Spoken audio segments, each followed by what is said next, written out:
I was thinking about blind spots. The idea that perhaps I see everything clear and it's the world that is not objective. And I was thinking about this in relation to some experiences I used to have as a physician associate student. One of my tutors will ask a question, will give a scenario. 21-year-old gentleman comes in with this problem, they have this set of symptoms, and I'll always blurt out a diagnosis. I think it's A, I think it's B, and I'll just leave it at that. My tutor, on the other hand, who happened to be a GP, was never pleased with that. He would always tell me, OT, give multiple differentials. And in my head, I'll be like, is the answer correct or not? If I've given a diagnosis and it's a correct diagnosis, why the trouble? Why are we trying to add other differentials if I've told you the correct stuff? That, I guess, is the blind spot when you start a journey as a physician associate. Because of your limited knowledge, you might know, let's say, 4 differentials for a given presentation. But as time progresses and you begin to learn more, you add an additional 4. Before you know, you have 16 for just one single presentation. I was reading this book, which I normally found useful if I want to refresh my memory on certain presentations, certain symptoms, and whatnot.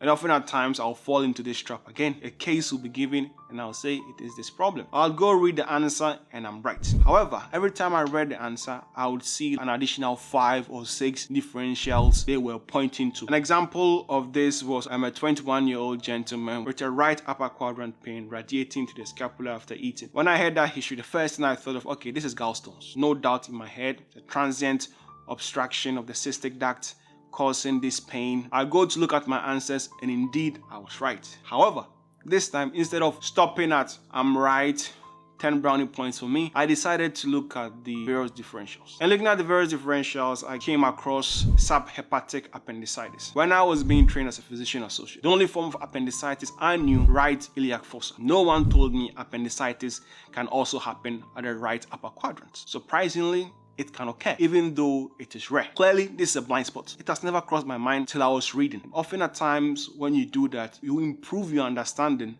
That it can sometimes scare you. Is there a possibility that I have seen one of these before and I've only thought about this and it could have been that? The same presentation, when I looked at another differential, I came across what they call Fitzhugh-Curtis or Fitzhugh-Curtis. I hope I'm not butchering the name. It's something along those lines. What would have helped me differentiate the two is the fact that the Fitzhugh-Curtis is unlikely to present in a male. Let's say it's a complication of pelvic inflammatory disease. Once again, I did not know this till I picked up the book and I read it. And by reading it, I was not reading to confirm what I already knew. I was trying to find out the things that clearly I do not know. You might think you know, but if you dig deeper, you'll find out that there is a lot you don't know. That's the blind spot. I frequently also heard this thing, especially physician associates, as in how do they know what they don't know? There is no way for us to know what we don't know. By definition, you don't know the thing. And I think that applies to everybody across the board. Might be a GP.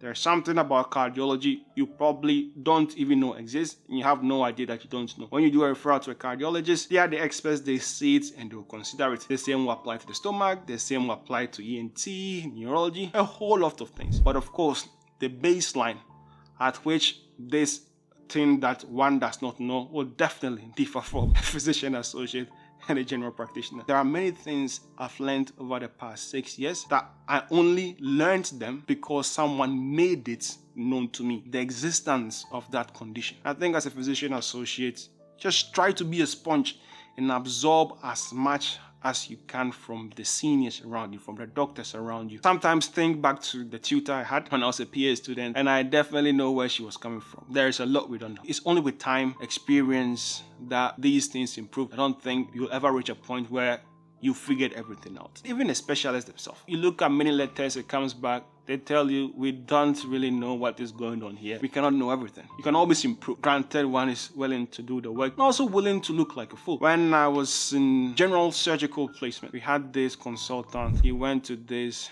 doctor's conference and they were using some terminologies that one senior doctor next to himself did not understand. Instead of owning up to the fact that he was ignorant about what they were saying, he wanted to keep face and then kept quiet. When the consultant lifted his hands and asked the question, of course, there are people that understood those terminologies. They might have looked at him strange, side-eyed, but then he gained that understanding. The other doctor, he'll go through his life being ignorant about a whole lot of things because he refuses to own up to ignorance because he wants to save face. If you don't know, just ask. It's not going to be written on your forehead that on May 20th, 1964, OT did not know this. But if I don't know it and I ask, and even if I get side-eye, it's only temporary. We all have blind spots. The only way we can improve is that when it is revealed to us, we take action and we do the job. It's your boy OT, and I'm out.